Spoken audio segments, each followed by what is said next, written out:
Ayos po ito mga ka-idol. Ginawang powder fertilize itong dumi ng baka. Kaya nga mga ka-idol ay kinukuha na nga ni nanay yung kanyang baka at itatabi para makuha nila yung mga dumi. Yan o mga ka-idol, napakadaming dumi. Gagawin nila yung fertilize mga ka-idol. Yan nga mga ka-idol ay dinampot na nga ni nanay ang dumi ng baka. Yan nga, kinuha niya utay-utay.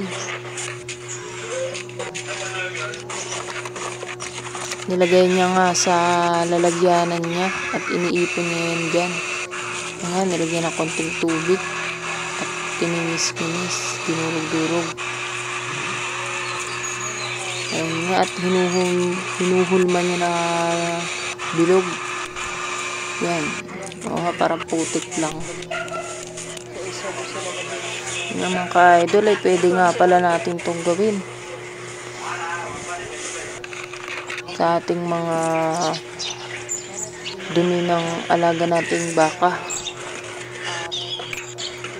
At isa-isa nga ni nanay binilad sa init.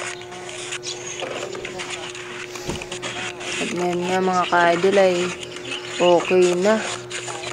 May mga natuyo na siyang hinulmang dumi ng baka. Nilagyan niya nga ng palay. Yan nga mga ka-idol, binidburan niya ng palay at nilagyan niya ulit. At tapos binidbudan niya ulit mga ka-idol, nilagyan niya ulit ng dumi ng baka. Yan nga, inaayos ni nanay para kamadang-kamada. Yun mga ka-idol, panglas na yan ng nanay, pagbudbud ng palay.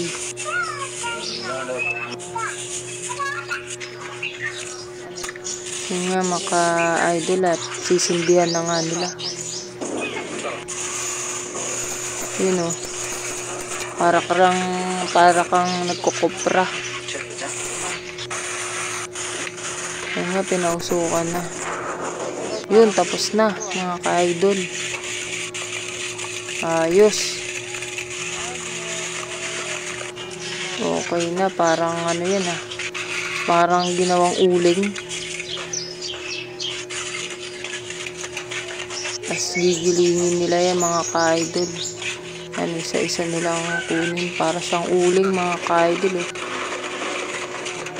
Yan, ilagay na sa gilingan. Yan, ginawang powder, parang ginawang harina. Pero ano yan powder fertilizer mga ka-idol.